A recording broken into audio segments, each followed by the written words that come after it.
ആ പെണ്ണ് അടിമപ്പെണ്ണ. കണ്ണ് കുഴിഞ്ഞ് കവളൊട്ടി, എല്ലുന്തി, വയറൊട്ടി, വികൃതമായ കോലത്തിലിരിക്കുന്ന പെണ്ണ്. ആ കിളവിയെ കൊണ്ടുപോയപ്പോൾ തള്ള പാല് കൊടുത്തുകൊണ്ടിരിക്കുകയാണ്. പെട്ടെന്ന് അവർ ദുആ ചെയ്തു, അല്ലാഹുമ്മ ലാ തജ്അൽ ബിനി മിസ്ലഹാ, ഈ പെണ്ണിനെ പോലെ എന്റെ മോനെ ആക്കല്ലേ അല്ലാ. ആ സമയത്ത് കുട്ടി മാറിൽ നിന്ന് വായ എടുത്തിട്ട് ദുആ ചെയ്തു, അല്ലാഹുമ്മ ജഅൽനി മിസ്ലഹാ, എന്നെ എവളെ പോലെ ആക്കണേ അല്ലാ. സ്വഹീഹുൽ ബുഖാരിയിൽ ഈ ഹദീസ് കാണാം. അത്ഭുതത്തോടെ ആ പെണ്ണ് കുഞ്ഞിന്റെ കക്ഷത്തിലൂടെ കൈകേറ്റിയിട്ട് കുഞ്ഞിനെ തിരിച്ചു നിർത്തിയിട്ട് മുഖത്തോട് ചേർത്ത് വെച്ചിട്ട് ചോദിച്ചു, പൊന്നുമോനെ അത്ഭുതമല്ലേ, നീ എന്താ അങ്ങനെ പറയാൻ കാരണം? ആ സമയത്ത് ആ മകൻ പറഞ്ഞു, എന്റെ പ്രിയപ്പെട്ട ഉമ്മ, ആദ്യം ആ പോയ സുന്ദരനായ ചെറുപ്പക്കാരൻ ജബ്ബാറുൻ, അഹങ്കാരിയാണ്. എനിക്ക് വേണ്ട, എനിക്ക് അഹങ്കാരികളെ ഇഷ്ടമില്ല. രണ്ടാമത് കൊണ്ടുപോയ പെണ്ണ്, അവള് ആളുകൾ പറയുന്നു, നീ വ്യഭിചരിച്ചടി, നീ വ്യഭിചരിച്ചടി, നീ മോഷ്ടിച്ചടി എന്ന് ജനങ്ങൾ പറയുന്നു. വലം തഫ്അൽ, അവൾ അങ്ങനെ ചെയ്തിട്ടില്ല എന്ന് പറഞ്ഞാൽ പീഡിപ്പിക്കപ്പെടുന്നവളാണ്, കഷ്ടപ്പെടുത്തപ്പെടുന്ന ഒരു സമൂഹത്തിനോടൊപ്പം അല്ലാഹു ഉണ്ടെന്നാണ്. അതുകൊണ്ടാണ് അല്ലാഹുവിന്റെയും അവന്റെയും ഇടയിലും മറയില്ല. അതുകൊണ്ട് മർദിദന്റെ ദുആ പടച്ചവൻ സ്വീകരിക്കും, നീ സൂക്ഷിക്കണമെന്ന് മുഹമ്മദ് മുസ്തഫ. എന്റെ പ്രിയപ്പെട്ട സഹോദരങ്ങളെ, സഹോദരിമാരെ, അതുകൊണ്ട് നമ്മുടെ ജീവിതത്തിൽ നിന്ന് മാറ്റിവെക്കേണ്ട ഒന്നാമത്തെ പക്ഷിയുടെ സ്വഭാവം മയിലിന്റെ അഹങ്കാരം. അള്ളാഹു കാത്തുരക്ഷിക്കട്ടെ, അള്ളാഹു നമ്മളെ കാത്തുരക്ഷിക്കട്ടെ. ഇനി രണ്ടാമത്തെ പക്ഷി ഏതാ? വണ്ടി പോട്ടെ, എന്നിട്ട് നമുക്ക് പറയാം. രണ്ടാമത്തെ പക്ഷി ഏതാ? മറക്കരുത്, ദീക്കുൻ, കോഴി. കോഴിയുടെ സ്വഭാവം എന്താ?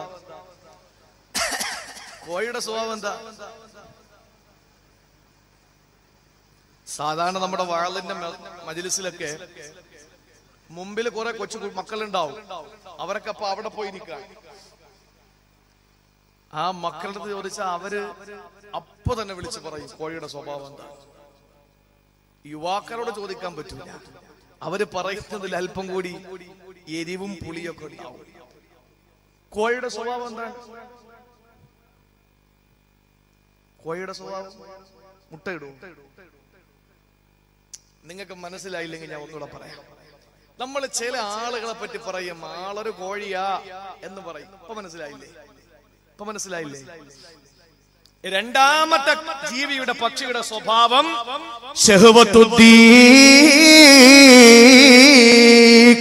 കോഴിയുടെ വികാരമാ. സഹോദരങ്ങളെ, നമ്മുടെ ജീവിതത്തിൽ നിന്ന് നമ്മൾ മാറ്റിവെക്കേണ്ട രണ്ടാമത്തെ സ്വഭാവമാണ് കോഴിയുടെ വികാര. ഇബ്രാഹിം നബി അലൈഹിസ്സലാത്തു വസ്സലാം അടുത്ത രണ്ടാമത്തെ പക്ഷി കോഴിയാണ് നമ്മുടെ ജീവിതത്തിൽ നിന്ന് മാറ്റേണ്ടത്. അല്ലാഹുവിന്റെ റസൂൽ പഠിപ്പിച്ച ഏറ്റവും മ്ലേച്ഛമായ, ഏറ്റവും നികൃഷ്ടമായ വികാരമുണ്ടല്ലോ, അതാണ് എന്റെ പ്രിയപ്പെട്ടവരെ നമ്മുടെ ജീവിതത്തിൽ നിന്ന് മാറ്റേണ്ടത്. ചിന്തിക്കണേ പ്രിയപ്പെട്ട സഹോദരങ്ങളെ, നമ്മുടെ ജീവിതത്തിലെ വികാരത്തിന് വല്ലാത്ത ദീനുമായിട്ടുള്ള അകൽച്ച സമ്പാദിക്കുന്നതാണ്. നിങ്ങൾക്കറിയുമോ, സുന്ദരനായ ഒരു ചെറുപ്പക്കാരൻ ഉണ്ടായിരുന്നു. ആ സുന്ദരനായ ചെറുപ്പക്കാരന് കാണാൻ ഇത്ര സുന്ദരൻ ലോകത്ത് വേറെയില്ല. അല്ലാഹു സൗന്ദര്യം കൊടുത്ത് അനുഗ്രഹിച്ച സുന്ദരനാണ്. ഇന്നൊരു സൗന്ദര്യമാണ് വിവരിക്കാൻ കഴിയൂല, വിവരണാതീതമായ സൗന്ദര്യമാണ്, പറയാൻ നമുക്ക് കഴിയില്ല. അത്ര വലിയ സൗന്ദര്യത്തിന്റെ മകുടോദാഹരണമാണ് ആ ചെറുപ്പക്കാരനെ. വീട്ടിലെ യജമാനത്തി മാടി വിളിക്കുകയാണ്. അവളോ സുന്ദരിയാണ്, അക്ഷയ സുന്ദരിയാണ്. എത്ര സുന്ദരിയാണ് അപ്സരസ്! യജമാനത്തിയായ സുന്ദരി മാടി വിളിച്ചു. റൂമിന്റെ അകത്ത് കൊണ്ടുപോയി, അതിന്റെയും അകത്ത് കൊണ്ടുപോയി, അങ്ങനെ എത്രയോ റൂമുകളുടെ അകത്ത് കൊണ്ടുപോയി. പട്ടുമെത്തയുടെ ചാരപ്പ് നിർത്തിയിട്ട് ആ ചെറുപ്പക്കാരനോട് ചോദിച്ചു, ആ പെണ്ണ്, എന്തോ ഒരു കണ്ണാടാ നിന്റത് എന്ന് ചോദിച്ചപ്പോൾ ഈ ചെറുപ്പക്കാരൻ പറഞ്ഞു, പെണ്ണേ,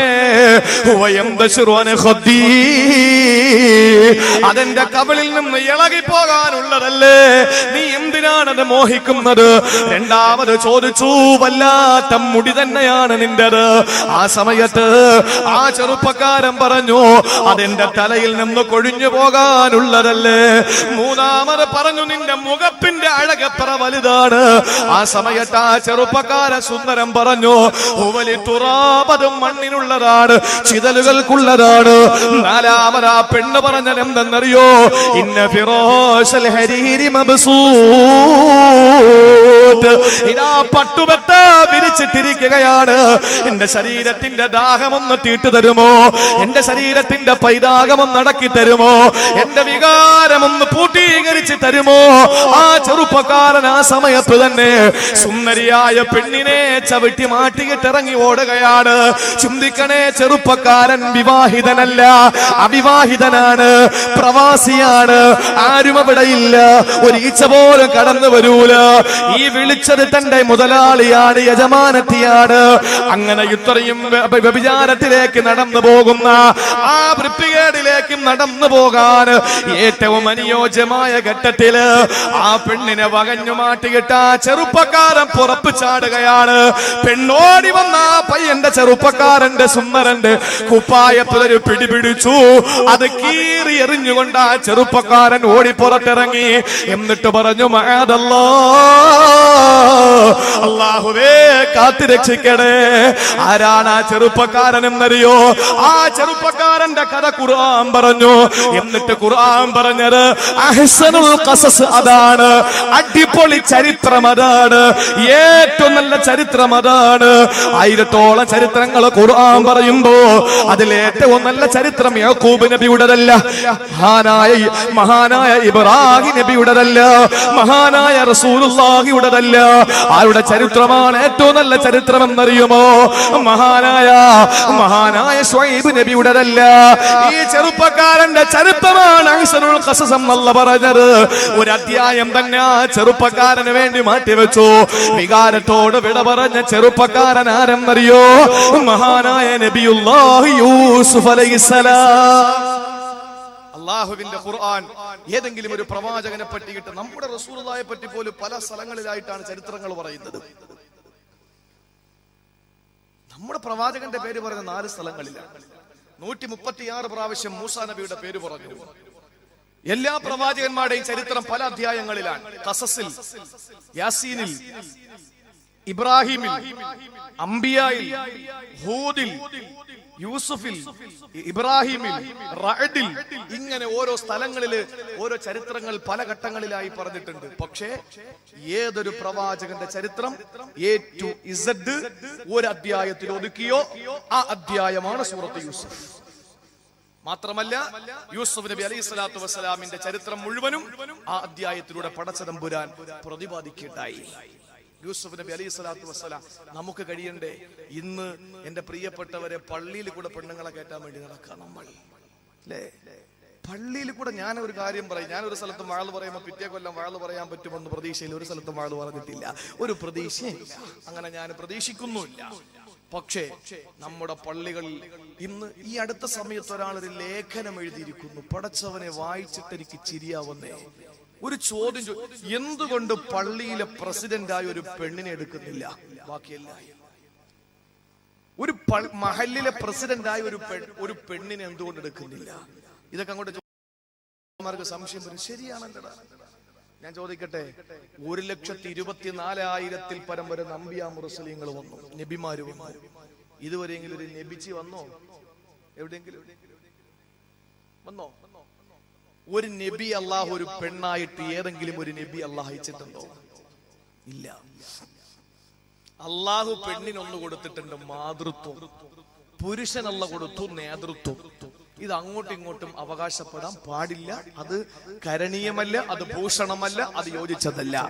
എന്തുകൊണ്ടല്ല എന്ന് ചോദിച്ചാൽ, എന്റെ പ്രിയപ്പെട്ട സഹോദരങ്ങളെ, അവരവർക്ക് അർഹമായത് അല്ലാഹു കൊടുത്തിട്ടുണ്ട്, അല്ലേ? നിങ്ങളോട് ഭർത്താവ് പറയാൻ 3 നീ പെറ്റല്ലോ, 4ാമത്തത് ഞാൻ പെറ്റോളാം. ഒരു ഭർത്താവ് ഭാര്യയോട് പറഞ്ഞാൽ അനുസരിക്കാൻ പറ്റുമോ? ശരി, നിങ്ങൾ എന്ന അടുത്ത പ്രസവം നിങ്ങൾ നടത്തിക്കോളി എന്ന് പറഞ്ഞാൽ അത് ചെയ്യാൻ പറ്റില്ല. അള്ള പെണ്ണിന് കൊടുത്തതാണ് മാതൃത്വം. അതുകൊണ്ടാണ് 3 വട്ടം റസൂലുള്ള പറഞ്ഞു ഉമ്മയ്ക്കാണ് മഹത്വം, 4ാമത്തെ വാപ്പയ്ക്കുള്ളൂ. കാരണം എന്താ? പ്രസവിക്കാൻ നിന്നെ കൊണ്ട് കഴിയൂല, ഗർഭം ചുമക്കാനും നിന്നെ കൊണ്ട് കഴിയൂല, പാല് കൊടുക്കാനും നിന്നെ കൊണ്ട് കഴിയൂല. ഇത് മൂന്നും നിനക്ക് കഴിയാത്തത് കൊണ്ട് ഈ 3 പദവിയും നിന്റെ ഉമ്മയ്ക്ക് അള്ളാഹു കൊടുത്തിരിക്കുകയാണ്. 4ാം സ്ഥാനമേ നിന്റെ വാപ്പയ്ക്ക് അള്ളാഹു കൊടുത്തിട്ടുള്ളൂ. അതുകൊണ്ട് നിങ്ങൾ ആരും നിങ്ങളുടെ ഭർത്താക്കന്മാര് മാതൃത്വം ആവശ്യപ്പെടാത്തതുപോലെ നിങ്ങൾ ആരും വീട്ടിൽ കയറി ഭരിക്കാനൊന്നും നോക്കട്ട. നിങ്ങൾ അടങ്ങി ഒതുങ്ങി വീട്ടിന്റെ ഉള്ളിൽ ഒതുങ്ങി കഴിഞ്ഞോളി. നിങ്ങൾ മുത്താണ്, നിങ്ങൾ പവിഴമാണ്, നിങ്ങൾ രത്നമാണ്. അല്ലാഹുവിന്റെ റസൂൽ പറഞ്ഞു, സ്വാലിഹത്തായ ഒരു പെണ്ണാണ് ഖൈറുമത്താഇ ദുനിയ അൽമർഅത്തു സ്വാലിഹാ.